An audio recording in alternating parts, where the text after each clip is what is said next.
So next topic from the chapter waves, relation between v nu and lambda. This topic we have already discussed. You might have come across this topic in class 9th when you had studied sound chapter over there. So what is v over there? V is what? Wave velocity. Wave of the wave जो travel कर रही है उसकी velocity. Velocity is given by v. Frequency of wave is given by mu, and wavelength is given by lambda. ठीक है.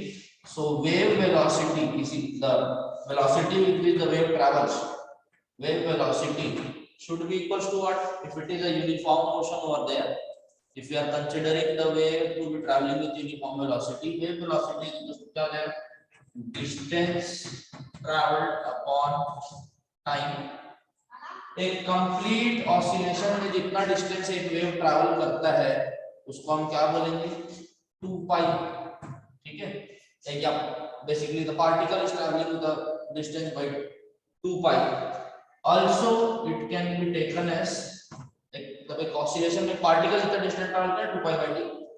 And when we are talking about the particle being displaced from its mean position, so that wave, due to the disturbance of the particle, the wave is traveling by a complete wavelength lambda. So that wavelength can be taken as the distance and the time to be t. तो wave velocity कितना हो गया? v is equals to lambda by t. तो ये एक formula हो गया आपका, v is equals to lambda by t.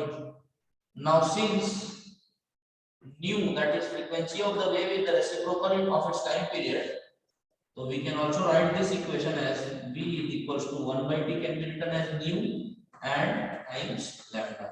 So the relation between v, that is wave velocity, frequency and lambda, is given by v is equals to nu lambda.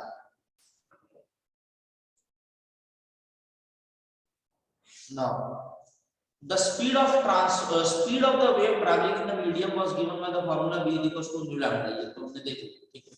But for different types of medium, the speed differs by some constant value. ठीक है. For example, the speed of sound wave in air is taken 334 or 336 average, whereas when you go to liquids, it increases to 1700 to 1400 meter per second. And in solids, it is in aluminium, it is maximum, that is 2700 meters per second. So this is determined by experimental observations. But how is it related with the constraining parameters of the medium? मतलब वो medium की medium की properties, that is its elasticity, rigidity, ये सब चीजों से कैसे relate करता है एक speed of wave in that medium? उसके लिए कुछ expressions याद रखना. तो give the heading as speed of transverse wave. Give the heading as speed of transverse wave. तो इसके नीचे लिखेंगे पहला टाइप. कहां पर देखेंगे? Transverse wave are created in a string में अगर एक रस्सी को बांध दिया दीवार में और एक झटका दिया तो वो जो पल्स जाता है वहां तक, वो एक ट्रांसवर्स वेव. ठीक है. सो इसीलिए लिखेंगे speed of transverse wave in a stretched spring. In a stretched spring. Stretched springs. String, not spring. String. String मतलब क्या? रस्सी. In a stretched string. Okay. किस किस फैक्टर्स के ऊपर डिपेंड करेगा? सबसे पहली चीज के ऊपर डिपेंड करेगा वो उसमें कि स्ट्रिंग में कितना टेंशन है. जितना ज्यादा हाई टेंशन होगा उसको जितना रिजिडली पकड़ के रखेंगे उतना स्पीड से वो वेव ट्रैवल करेगा उसमें. ठीक है. And second, it will be depending upon its mass. Heavy mass का अगर मास पर यूनिट लेंथ का स्ट्रिंग आपने लिया है तो उसमें जो पल्स जाएगा वो स्लो जाएगा. ठीक है. For example you can see the wave travelling in a rope bar which you have in your gymnasiums and all. ठीक है. वो देखिए वो रस्सी पकड़ के ऐसे हिलाते हैं तो वो ट्रांसवर्स वेव उस तरफ तक जाती है. ठीक है. So you can see, write down the parameters on which the speed of transverse wave depend. Write down factors affecting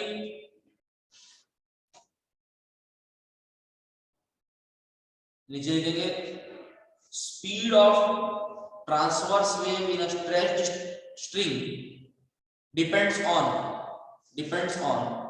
पहला फैक्टर इसके ऊपर डिपेंड करेगा tension T in the string, tension T in the string, और second किसके ऊपर depend करेगा mass per unit length of string, उसको small m बोल देंगे, है ना। ओके अच्छा, जितना ज्यादा टेंशन उतना स्पीड ज्यादा, ठीक है, तो इट इज डायरेक्टली प्रोपोर्शनल। और मास पर यूनिट लेंथ हैवी होगा तो string speed of the wave will be less. तो वी कैन से पहले दोनों का डायमेंशन लिख लेते हैं। देखो टेंशन का डायमेंशन क्या होता है, फोर्स, डायरेक्ट डायमेंशन का लिख लेते हैं, डायमेंशन ऑफ टी, टी का डायमेंशन क्या होगा, फोर्स के बराबर है, मतलब क्या mlt minus 2 और dimension of mass per unit length equals to कितना हो जाएगा m/l, that is equals to ml minus 1 भी लिख सकते, मास per unit length ml minus 1 हो जाएगा। Okay so according to a parameters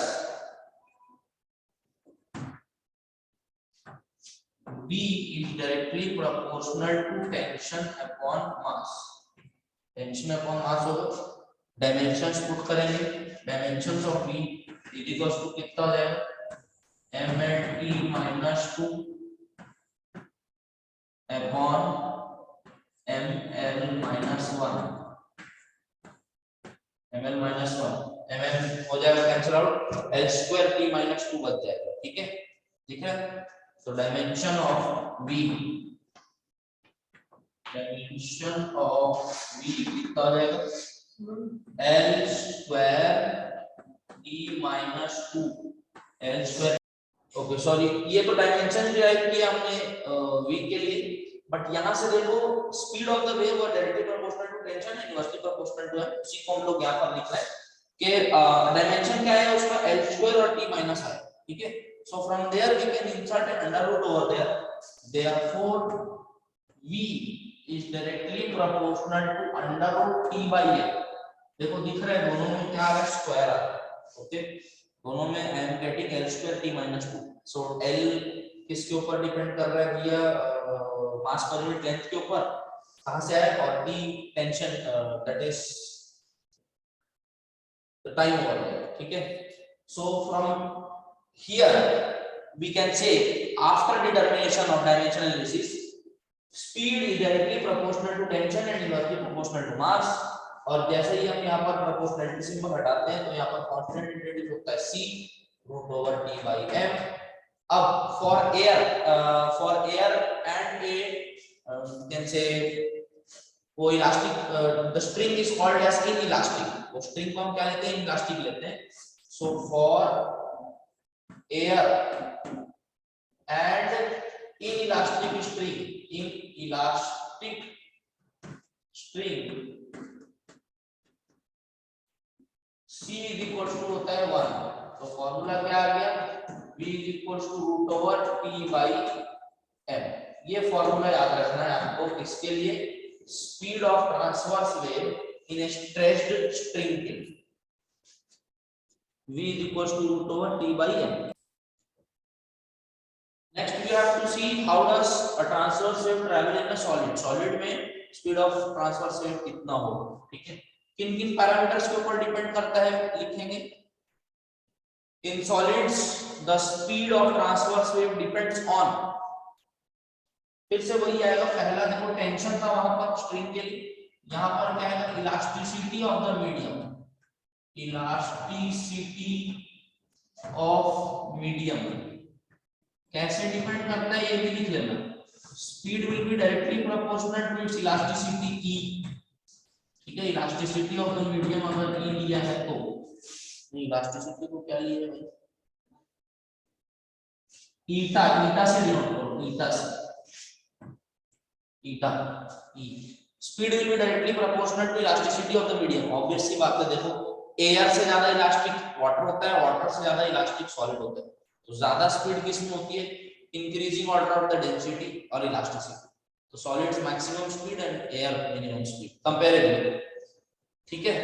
अच्छा, ऑल्सो सेकंड पार्ट किसके ऊपर डिपेंड करता है? Second part it depends upon mass per unit volume of the medium. Mass per unit volume of medium. Mass per unit volume को जो density rho बोलते हैं. तो ये जो स्पीड है मास पर यूनिट वॉल्यूम के ऊपर कैसे डिपेंड करेगा? जैसे लेंथ के ऊपर, मास पर यूनिट लेंथ के ऊपर स्ट्रिंग में इनवर्सली प्रोपोर्शनल था, इसीलिए यहाँ पर भी 1/ρ आएगा. ठीक है. तो डायमेंशंस आपको दोनों के पता है. Dimensions of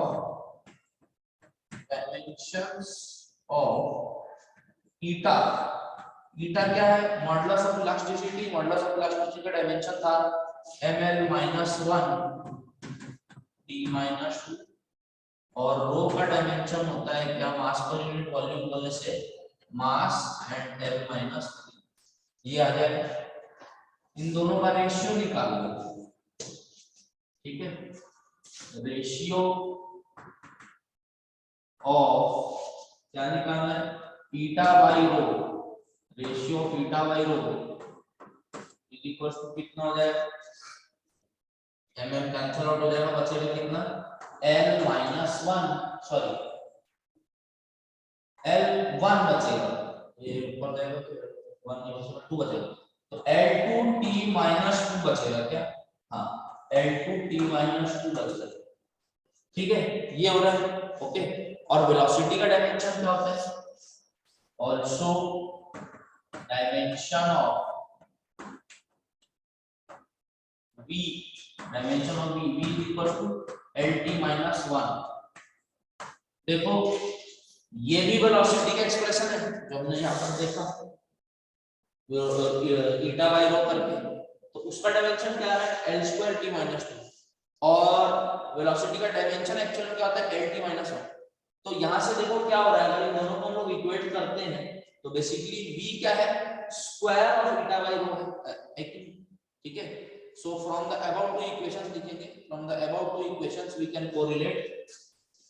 from the above two equations we can correlate v is equals to proportionality symbol न लगा के डायरेक्टली अगर एक कांस्टेंट लगाते हैं तो it can be stated as v is equals to under root eta by rho. Under root eta by rho. और if वैसे डिटेल एनालिसिस से c is equals to 1 होता है तो b is equals to कितना हो जाएगा? eta by rho. ये देख लो किसके लिए है? For a ideal medium. ठीक है. आइडियल मीडियम के लिए dimension c is found to be unity. तो v is equals to क्या फॉर्मूला आ रहा है? eta by rho. इसके लिए speed of transverse wave in a solid is given by v is equals to eta by rho, where eta is what? Elasticity of the medium and rho is what? Density of the medium, mass per unit volume. ठीक है. Next we will discuss speed of waves that is of the form longitudinal. ठीक है. longitudinal waves का speed किन factors के ऊपर depend करता है? इसके अंदर पहले देखेंगे लिक्विड्स और गैसेस के लिए which is also called as fluids, bulk matter. फिर सॉलिड्स के लिए जाएंगे. ठीक है. so getting a speed of longitudinal waves in liquids or gases general example. ठीक है. किन फैक्टर्स के ऊपर डिपेंड करता है? लिखेंगे speed of longitudinal wave in a medium. Speed of longitudinal wave in a medium depends upon पहला bulk modulus. bulk modulus of हमको bulk modulus बताने की जरूरत नहीं है. हम लोग chapter first chapter of the term 1 में पढ़ चुके हैं. Modulus mechanical properties of solids. bulk modulus of medium उसको किससे डिनोट करते थे? कैपिटल के से या स्मॉल के से. bulk modulus of the medium के ऊपर डिपेंड करते हैं. ऑब्वियसली उसके ऊपर डायरेक्टली प्रोपोर्शनल होगा, डिराइव करके पता पड़ेगा. सेकंड लिखेंगे density of the fluid. Second के ऊपर डेंसिटी ऑफ द फ्लूइड के ऊपर इनवर्सली प्रोपोर्शनल होगा. Density of fluid density of fluid को रो से डिनोट करेंगे, ठीक है। अब देखेंगे कि डायमेंशंस क्या आता है इसका।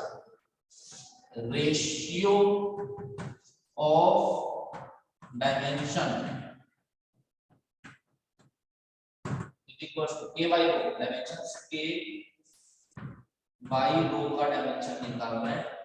k का डायमेंशन बल्क मॉडुलस हो चाहे कोई भी मॉडुलस हो, उसका डायमेंशन क्या है ml minus 1 t minus 2, ml minus 1 t minus 2 upon density का क्या होता है मास per unit volume ml minus 3। यहां से भी इसका डायमेंशन का रेशियो क्या आ रहा है, m हट जा रहा है, l square t minus 2 आ रहा है कि नहीं आ रहा है, l square t minus 2 ये ऊपर जाएगा तो प्लस हो जाएगा t minus 2 ऐसे ही रहेगा। ये किसका है रेशियो डायमेंशन किसका है, या k बाई रो का है, ठीक है। Also dimension of speed मतलब v इज इक्वल टू क्या होता है lt minus 1, पिछले वाले डेरिवेशन से ही आ रहे साथ में, ठीक है। तो अबाउट टू इक्वेशंस को कोरिलेट करेंगे तो फ्रॉम above two इक्वेशन क्या बोल सकते हैं हम लोग, v is equal to c root over k by rho, k by rho ये, ठीक है। Again if c equal to 1, if c equal to 1, v के लिए फॉर्मूला क्या आ रहा है root over k by rho, ये याद रखना है। This is the speed of longitudinal wave in a medium, in a medium which is bulk medium that is liquid or gas, ठीक है। अब इसमें फिर से एक छोटा सा चीज ऐड करने से ये सॉलिड में कन्वर्ट हो जाता है और उसमें एक कांस्टेंट ऐड हो जाता है, ठीक है। ये किसके लिए आ गया, लिक्विड्स और गैसेस के लिए। लिखेंगे इन सॉलिड्स, सेकंड पार्ट लिख लो यहीं पर अभी, speed of longitudinal waves in solids, सिर्फ इस फार्मूला में हम चेंज करने से आ जाता है v is equals to the constant over here is k plus 4 by 3 rho by रो, ठीक है। 4 by 3 rho by sorry 4 by 3 eta by 4 by 3 eta by rho. What is eta, eta हम लोग इसके जस्ट पहले देख लिए थे, मॉडुलस ऑफ इलास्टिसिटी था, ठीक है। सो दिस फैक्टर यहां पर चेंज क्या हो रहा है, 4 by 3 ईटा यहां पर ऐड हो रहा है, ठीक है। सॉलिड्स के लिए फॉर्मूला याद रखना है, where 4 by 3 eta is called as what, elongational constant, elongational elasticity or elongational constant,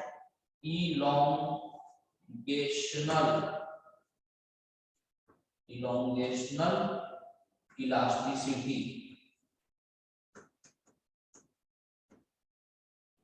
elongational elasticity 4 by 3 ईटा, ठीक है। ये फॉर्मूला तो आया किसके लिए, सॉलिड्स के लिए। इसी को अगर if I want to see, ये भी एक्सपेरिमेंटल डेटा से पता पड़ता है, speed of longitudinal waves in a solid rod, अगर सॉलिड रॉड में लॉन्गिट्यूडिनल वेव्स ट्रैवल कर रही है, for example heat waves travelling through solid through conduction from one part to other, तो speed of longitudinal waves in solid rod, in solid rod के लिए formula आता है v इज इक्वल्स टू, ये k by rho है bulk modulus है, वहां पर क्या लेते हैं रॉड है एक वायर है, तो वहां पर हमारा आ जाता है Young's modulus, capital Y by rho root over capital Y by rho, ये भी फॉर्मूला याद रखना। Next give the heading as speed of sound in Newton's formula. So speed also being sound also being a longitudinal wave, so the formula for longitudinal waves is also applicable to the propagation of sound in air. So what formula was given by Newton for the speed of a longitudinal wave traveling through a medium, that we need to describe, ठीक है। तो अभी हम लोग कुछ देर पहले क्या पढ़ रहे थे कि the speed of the sound, longitudinal wave in a medium is given by v is equals to root over k by rho, where k was what, bulk modulus upon density of the medium rho. ठीक है. What did Newton tell? Newton ने क्या बोला? Write down.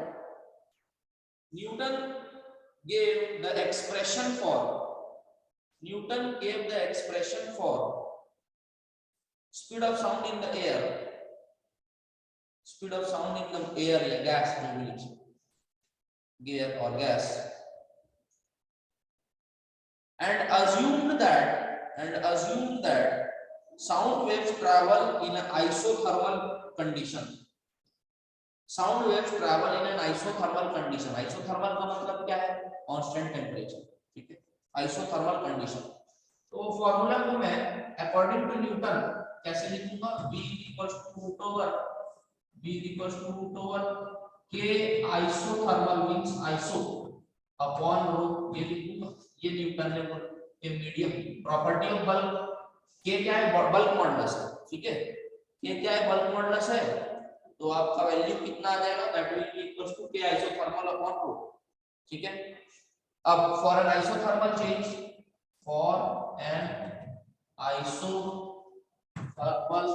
Process change या process, pv is equals to क्या होता है? एक कांस्टेंट होता है. pv is equals to constant bulk लो. ठीक, दोनों साइड को डिफरेंशिएट करेंगे.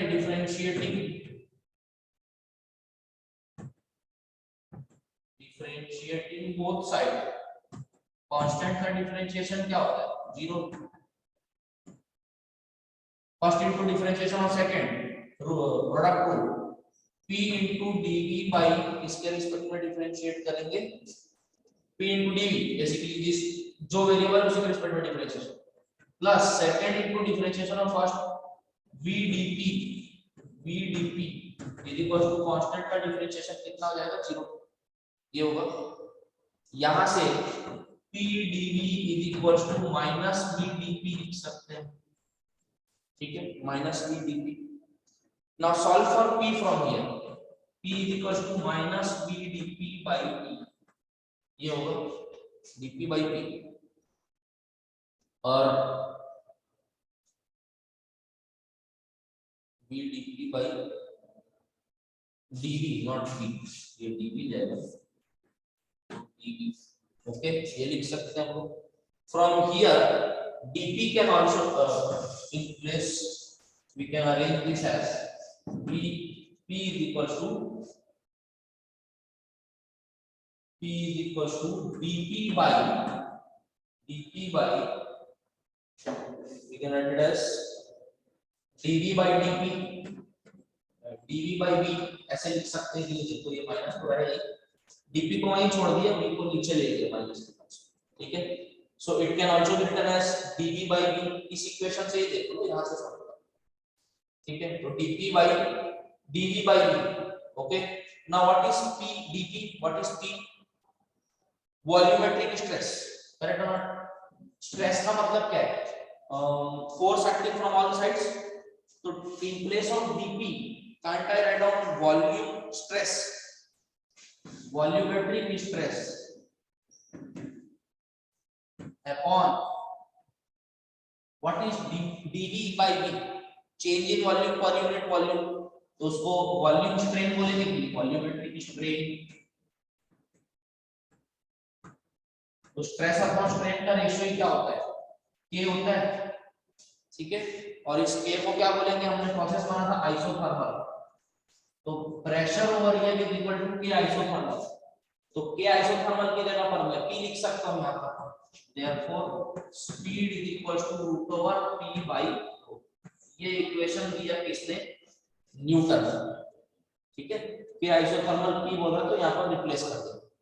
तो v is equal to root over p by rho. ये आइसोथर्मल रिलेशन मान के न्यूटन ने रिलेशन दिया. इसका करेक्शन किसने किया? लाप्लास ने किया. That correction will see in the next class.